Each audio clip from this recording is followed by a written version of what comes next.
Hello fellow gardeners, this is Melissa with My Garden Retreat.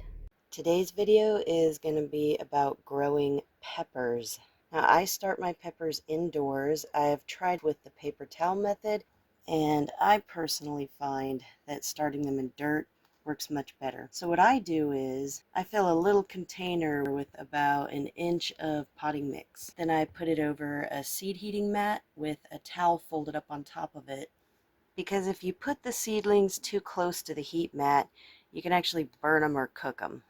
Then when they finally sprout, I take a teaspoon and use it to sort of shovel or scoop each seedling out of the dirt, and then I put them into pre-filled and pre-moistened dirt cups like these.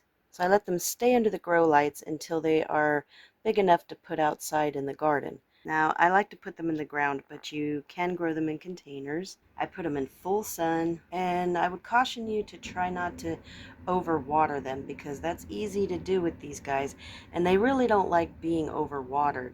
Eventually, they really start to fill out. I like to fertilize my plants, pretty much almost all of my vegetable plants, with something called High Yield, specifically the one for vegetable gardens, and that stuff is money. It has worked phenomenal for all the vegetables in the garden. That plus consistent watering without overwatering brings forth beautiful peppers for me. Now the bell peppers that I like to grow are the Garden Leader Monster bell peppers because they grow so big and beautiful and they taste great. Well, I hope these tips help you out a little bit if you're a first-time pepper grower, but I'll also remind you that a lot of peppers are slow to start, so be patient. It could take a few weeks. Patience is the big key. That's it for this video. Don't forget to comment, like, and subscribe. Click the little bell so you'll be notified when we post a new video. Thank you for watching and happy gardening!